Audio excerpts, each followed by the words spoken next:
تسليما اللهم صل على محمد وعلى أعوذ بالله من الشيطان الرجيم بسم الله الرحمن الرحيم لا حول ولا قوة إلا بالله العلي العظيم حسبنا الله ونعم الوكيل نعم المولى ونعم النصير وبه نستعين وهو خير ناصر ومعين وصلى الله على رسوله الكريم حبيب إله العالمين العبد المرتضى والنبي المجتبى والرسول المصطفى سيدنا ونبينا ومولانا بالقاسم محمد اللهم صل على محمد اللهم صل على سيدنا ومولانا علي أمير المؤمنين وقائد الغر المحجلين وإمام المتقين عليه أفضل الصلاة والسلام وعلى التحية والثناء وعلى الصديقة الكبرى فاطمة الزهراء سيدة النساء العالمين وعلى سبتي الرحمة الحسن والحسين سيدي شباب أهل الجنة أجمعين صلوات محمد وآل محمد اللهم صل على محمد وآل محمد رحمة الله على محبيهم واللعنة الدائمة على أعدائهم أجمعين شب مبعث اور معراج کی مبارکباد سرکار حضرت حجت کی خدمت میں پیش کرتے ہوئے امام زمان علیہ السلام کی دعا بسم اللہ الرحمن الرحیم اللہم کل ولیک الحجت ابن الحسن صلواتک علیہ وعلا بغئے في هذه الساعة وفي كل ساعة وليا وحافظا وقائدا وناصرا ودليلا وعينا حتى تسكنه أرضك طوعا وتمتعه فيها طويلا اللهم صل على محمد وآل محمد وعجل فرجهم 27 رجب المرجب کی عید آپ تمام مومنین کو مبارک ہو اعمال مغربین کے بعد اب کچھ دیر بعد ہوں گے انشاءاللہ میں آپ کے سامنے جشن کے حوالے سے کچھ گزارشات عرض کر دوں وہ یہ کہ گزشتہ 1 یا 2 سال سے یہ سوال کافی سوشل میڈیا میں گردش بھی کرتا رہا بالخصوص مومنین کے درمیان کے شب 27 رجب المرجب کون سی عید ہے عید مبعث ہے یا عید معراج ہے تو معراج کب ہوئی تھی اور معراج کا ڈیوریشن کیا تھا اس کی تاریخ کیا تھی اس کے حوالے سے میں چند گزارشات عرض کروں گا جس میں سے ایک قول خود شب 27 رجب المرجب کا بھی ہے اسے انکار نہیں ہے لیکن اس کے علاوہ اور بھی بہت سارے اقوال ہیں پہلا تو یہ کہ جو معراج کا واقعہ ہے وہ ہے مسلمات میں سے اس کا ذکر قرآن کریم میں سورہ اسراء میں بھی ہے اور سورہ نجم میں بھی ہے سبحان الذی اسریٰ بعبدہ لیلا من المسجد الحرام الی المسجد الاقصی الذی بارکنا حولہ لنریہ من آیاتنا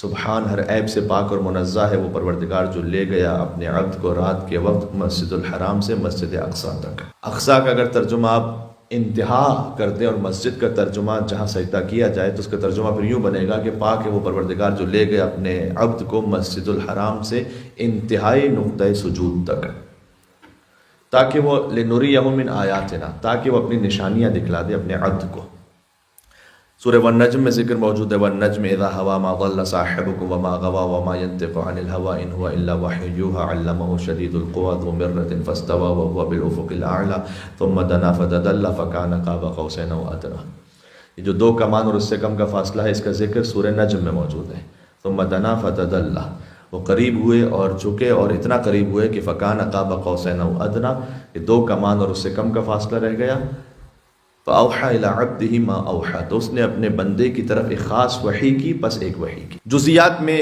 اختلاف ہے معراج کے حوالے سے اصل واقعے میں کوئی اختلاف نہیں ہے جزیات میں اختلاف ہے یہ کب واقعہ پیش آیا معراج جسمانی تھی یا روحانی تھی البتہ یہ کہ مذہب تشیع کا اس بات پر بھی مسلمہ اتفاق ہے کہ معراج جسمانی ہی تھی اس وقت اس کو ثابت کرنے کے لیے تفصیل میں جانے کا وقت نہیں ہے فقط میں اشارہ کر رہا ہوں معراج ہجرت کے 10ویں سال ہوئی ہے معذرت بعثت کے، بعثت کا مطلب ہے کہ جب حضور مبعوث برسالت ہو گئے، اعلان نبوت فرما دیا، جو کل کا دن ہے 27 رجب المرجب، یہ اب یکم بعثت ہے.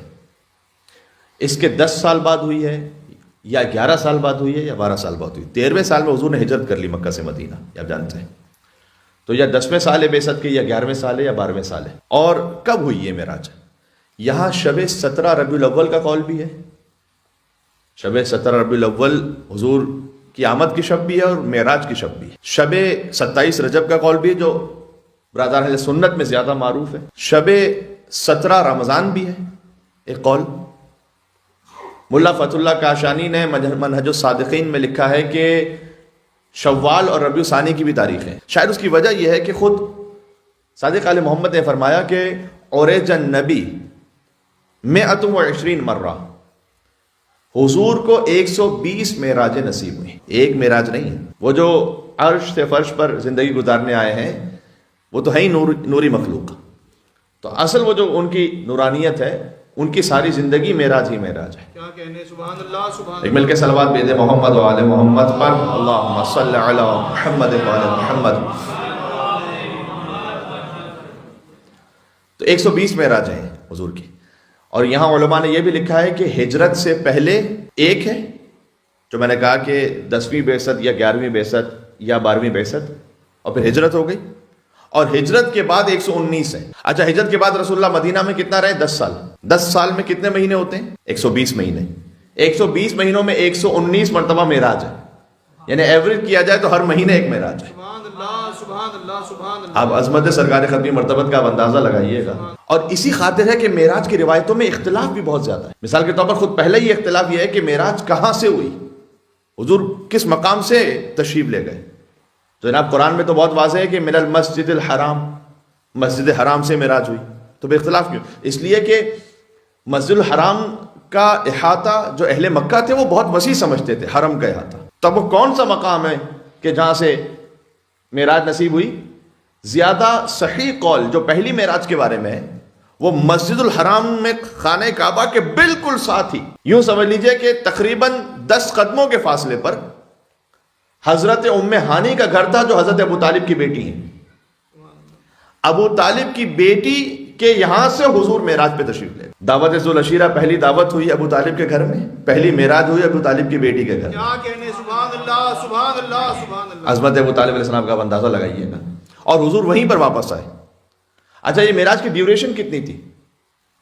یہ شاعروں کے کلام میں تو آپ کو کیسا سے ملے گا کہ مثلا وہ کنڈی ہل رہی تھی اور حضور فوراً واپس آ گئے. احادیث میں کم از کم میں نے اسے نہیں دیکھا اور بظاہر موجود بھی نہیں ہے، لیکن اتنا ہے کہ ایک شب سے کم ہی کی مدت ہے. امام کی حدیث ہے، صادق آل محمد کی تفسیر عیاشی میں موجود ہے کہ حضور جب معراج پر جانے لگے تو عشاء کی نماز مکے میں پڑھی، معراج پہ گئے اور پھر اسی رات فجر کی نماز پھر مکے میں پڑھی. یہ امام کی حدیث ہے. بعض علماء اس سے اندازہ لگاتے ہیں کہ ہو سکتا ہے کہ 2 سے 3 گھنٹے کی یہ مدت ہو کہ عشاء کی نماز پڑھ کر حضور معراج پہ تشریف لے گئے، واپس آئے اور فجر کی نماز دوبارہ مکے میں پڑھی. اللہ اکبر. ایک لطیف بات اور ہے، جب امام جعفر صادق علیہ السلام نے فرمایا اللہم صلی علی محمد و آل محمد کہ حضور کو 120 معراجیں ہوئیں، تو یہ کتاب الخصال میں شیخ صدوق نے لکھا ہے. اچھا، کتاب الخصال کی بک کا جو سٹائل ہے وہ یہ ہے کہ جس حدیث میں 1 کا عدد آیا ہو کسی بھی بارے میں اس کو ایک ساتھ جمع کیا، پھر 2 کا عدد آیا ہو تو پھر ایک ساتھ جمع کیا، 3 کا عدد تو ایک ساتھ جمع کیا. مثلا سورہ یاسین پڑھنے والے کے لیے 10 اجر و ثواب ہے تو اس کو 10 کے چیپٹر میں لکھا. تو انہوں نے جو 120 کا چیپٹر لکھا ہے اس میں اس حدیث کو لکھا ہے کہ حضور کو 120 معراج نصیب. اور اس میں آگے فرمایا کہ وقد اوصى الله عز وجل النبی بالولایت لعلی والائمہ اکثر مما اوصاه بالفرائض. ہر معراج پر 120 کی 120 معراج میں سے ہر معراج میں اللہ سبحانہ و تعالیٰ نے اپنے حبیب کو علی ابن ابی طالب کی ولایت کی وصیت اور نصیحت کی. سبحان اللہ سبحان اللہ سبحان اللہ. ہر اس فریضے سے زیادہ کہ جو معراج پہ پہنچایا، 120 کی 120 معراجوں میں سب سے زیادہ وصیت اور نصیحت علی ابن ابی طالب کی ولایت کی. سبحان اللہ. یہ حدیث امام ہے. سبحان اللہ سبحان اللہ.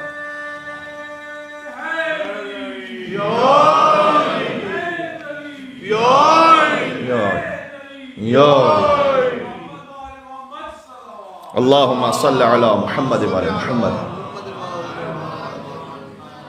کوئی آج کل کے زمانے کا مومن ہوتا تو شاید کہہ دیتا کہ ایک دفعہ جب بیان ہو گئے فضیلت بار بار بیان کرنے کی کیا ضرورت ہے, 120 مرتبہ ہمارا کیوں ذہن بار بار اسی کو سنوایا جا رہا ہے زبردستی. تو وہ اللہ تعالیٰ نے بھی اپنے حبیب کو معراج پہ بلا کر 120 مرتبہ مولا علی کی ولایت ہی سنائی سب سے زیادہ, باقی فرائض بھی سنائے لیکن کہا کہ ہر مرتبہ مولا علی کی ولایت سب سے زیادہ سنائی. پیغمبر کا سفر مکے سے شروع ہوا, پھر مدینہ میں حضور نے معراج پہ جاتے ہوئے مدینہ میں نماز پڑھی, مسجد کوفہ میں نماز پڑھی, طور سینا پہ نماز پڑھی, بیت لحم پہ نماز پڑھی جو حضرت عیسیٰ علیہ السلام کی ولادت گاہ ہے, پھر مسجد اقصیٰ میں نماز پڑھی اور مسجد اقصیٰ سے پھر آسمانوں کا سفر شروع کیا. یہ کتنے سٹاپ ہو گئے؟ مدینہ, مسجد کوفہ, طور سینا, بیت لحم, مسجد اقصیٰ اور پھر آسمان. جب پہلے آسمان پر پہنچے تو وہاں حضرت آدم علیہ السلام نے استقبال کیا اور فرشتے جوق در جوق آتے رہے حضور کے پاس. روایت میں ہے کہ باقاعدہ مسکراتے ہوئے اور ہنستے ہوئے چہروں کے ساتھ حضور کی خدمت میں پہنچے اور حضور کو سلام پیش کیا. پہلے ہی آسمان پر ملک الموت سے ملاقات ہوئی, دوسرے آسمان پر حضرت یحییٰ اور حضرت عیسیٰ علیہ السلام سے ملاقات ہوئی, تیسرے آسمان پر حضرت یوسف علیہ السلام سے ملاقات ہوئی, چوتھے آسمان پر حضرت ادریس علیہ السلام سے ملاقات ہوئی, پانچویں آسمان پر حضرت ہارون علیہ السلام سے ملاقات ہوئی, چھٹے آسمان پر حضرت موسیٰ علیہ السلام سے ملاقات ہوئی اور ساتویں آسمان پر جب پہنچے تو پھر جبریل نے کہا کہ لو دنوت انملۃ لاحترقت, اگر انگشت پور کے برابر بھی آگے بڑھو تو یا رسول اب میں جل کر ہلاک ہو جاؤں گا, یہ میری آخری منزل ہے, اب آپ خود تشریف لے جائیے. اور حضور پہنچے سدرۃ المنتہا سے آگے جہاں خدا سے گفتگو ہوئی, لہجہ علی ابن ابی طالب. سبحان اللہ سبحان اللہ سبحان اللہ. یہ معراج کا ایک ایک لفظ میں سفر تھا کہ جو میں نے آپ سے پہلا آسمان, دوسرا آسمان, تیسرا آسمان سنا دیا آپ کو. ان انبیاء سے ملاقاتیں ہو کر جب سدرۃ المنتہا سے آگے پہنچے تو لہجہ علی ابن ابی طالب علیہ السلام میں اللہ نے کلام کیا. اس لیے کہ جب حضور واپس پلٹے, پہلی معراج کی بات کر رہا ہوں, اور حضرت ام ہانی کو بھی بتلایا تو یہ بات فوراً قریش میں پھیل گئی کہ محمد نے یہ دعویٰ کیا ہے اور انہوں نے تکذیب کی فوراً. انہوں نے کہا کہ ممکن ہی نہیں, یہ کیسے ہو سکتا. تو حضور نے کہا کہ میں نے بیت المقدس پہ مسجد اقصیٰ پہ نماز پڑھی تھی اور وہاں سے میں آسمانوں پر گیا ہوں. آج کا تو زمانہ ہے نہیں کہ آپ نے چاہے مثال کے طور پر افریقہ کا کوئی شہر نہ دیکھا ہو لیکن آپ گوگل کریں گے تو آپ کے سامنے اس کی تصویر آ جائے گی. اس زمانے میں بات ہے تو بیت المقدس دیکھا کس نے؟ تو 2 یا 4 لوگ تھے قریش میں سے جنہوں نے بیت المقدس دیکھا ہوا تھا اس مسجد کو. انہوں نے کہا کہ اے محمد بتلاؤ کہ وہ مسجد کیسی ہے, اس کی عمارت کیسی ہے, اس کا نقشہ کیسا ہے. اور حضور نے بتلانا شروع, اور وہ کچھ بدندان تھے کہ یہ محمد کے جو بھی بظاہر حجاز سے کہیں باہر نہیں نکلے, ان کو بیت المقدس کا کیسے پتہ ہے. حضور نے کہا میں نے وہاں جا کے نماز پڑھی. اس کے بعد حضور نے کہا جب میں واپس آ رہا تھا تو مقام تنعیم پر جو 9.6 کلومیٹرز کے فاصلے پر ہے مکہ سے, نارتھ ویسٹرن سائڈ پر ہے, جہاں سے احرام بھی باندھا جاتا ہے, جہاں مسجد عمرہ بھی موجود ہے. تو وہاں حضور نے کہا کہ میں نے قریش کے یعنی تمہارے کچھ قافلوں کو دیکھا ہے, اور حضور نے بتلایا کہ ان قافلوں میں اونٹوں کی تعداد کتنی تھی اور ان کی ترتیب کیا تھی, سب سے آگے کون سے رنگ کا اونٹ تھا, پھر کون سے رنگ کا اونٹ تھا, پھر کون سے رنگ کا اونٹ تھا, اور کس اونٹ پر کون سا کجاوا تھا, اس کجاوے کا رنگ کیا تھا. حضور نے کہا وہ قافلے بھی آنے والے ہیں. اور کچھ ہی دیر میں وہ قافلے مکہ میں داخل ہوئے تو انہوں نے دیکھا کہ ہاں محمد تو صحیح کہہ رہے تھے. جب تقریباً 9 کلومیٹر کا اگر فاصلہ ہے تو آج 9 کلومیٹر کا فاصلہ طے کرنا مثلاً 10 منٹ میں 12 منٹ میں آپ کر لیتے ہیں, تو اس وقت تو کئی گھنٹے لگتے تھے. جب کچھ گھنٹوں بعد وہ پہنچے قافلے تو انہوں نے دیکھا کہ ہاں جیسے محمد نے بتلایا تو صلی اللہ علیہ وسلم ویسا ہی تھا. اس طرح سے معراج کی تصدیق ہوئی وہاں پر. تو یہ مختصر سا احوال ہم نے اس لیے بیان کیا کہ شب 27 رجب بھی معراج کی ایک روایت ہے, لیکن اور بھی روایتیں ہیں. شب 17 ربیع الاول بھی ہے, شب 17 رمضان بھی ہے, ربیع ثانی کی بھی تاریخ ہے, شوال کی بھی تاریخ ہے. علی علی حق ہے, علی حق ہے, علی حق ہے, علی علی جدھر حق ہے ادھر مولا, جدھر